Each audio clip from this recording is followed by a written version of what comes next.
From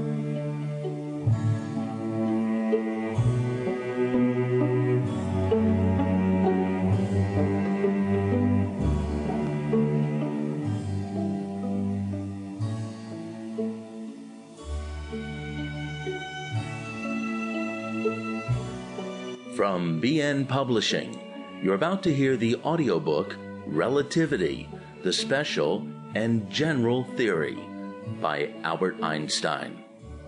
The present book is intended as far as possible to give an exact insight into the theory of relativity to those readers who, from a general scientific and philosophical point of view, are interested in the theory, but who are not conversant with the mathematical apparatus of theoretical physics.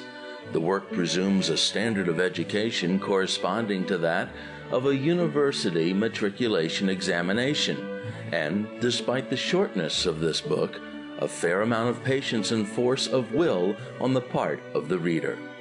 The author has spared himself no pains in his endeavor to present the main ideas in the simplest and most intelligible form, and on the whole in the sequence and connection in which they actually originated. In the interest of clearness, it appears to me inevitable that I should repeat myself frequently without paying the slightest attention to the elegance of the presentation. I adhered scrupulously to the precept of the brilliant theoretical physicist L. Boltzmann, according to whom matters of elegance ought to be left to the tailor and to the cobbler. I make no pretense of having withheld from the reader difficulties which are inherent to the subject. On the other hand, I have purposely treated the empirical, physical foundations of the theory in a stepmotherly fashion, so that readers unfamiliar with physics may not feel like the wanderer who was unable to see the forest for the trees. May the book bring someone a few happy hours of suggestive thought. Albert Einstein, December 1916. Part 1. The Special Theory of Relativity. Physical Meaning of Geometrical Propositions. In your school days, most of you who read this book made acquaintance with the noble building of Euclid's geometry, and you remember, perhaps with more respect than love, the magnificent structure on the lofty staircase of which you were chased about for uncounted hours by conscientious teachers. By reason of our past experience, you would certainly regard everyone with disdain who should pronounce even the most out-of-the-way proposition of this science to be untrue.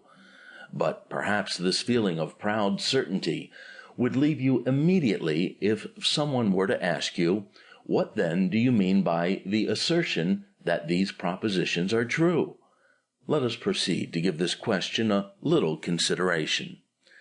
Geometry sets out forms certain conceptions such as plane, point, and straight line, with which we are able to associate more or less definite ideas, and from certain simple propositions or axioms, which, in virtue of these ideas, we're inclined to accept as true. Then, on the basis of a logical process, the justification of which we feel ourselves compelled to admit, all remaining propositions are shown to follow from those axioms, i.e., they are proven.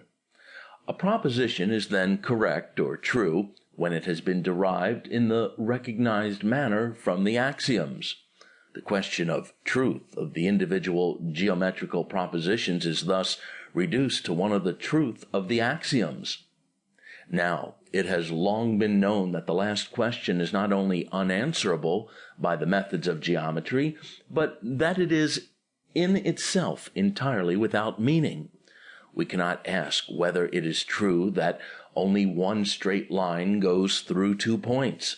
We can only say that Euclidean geometry deals with things called straight lines, to each of which is ascribed the property of being uniquely determined by 2 points situated on it. The concept true does not tally with the assertions of pure geometry, because the word true we are eventually in the habit of designating always the correspondence with a real object. Geometry, however, is not concerned with the relation of the ideas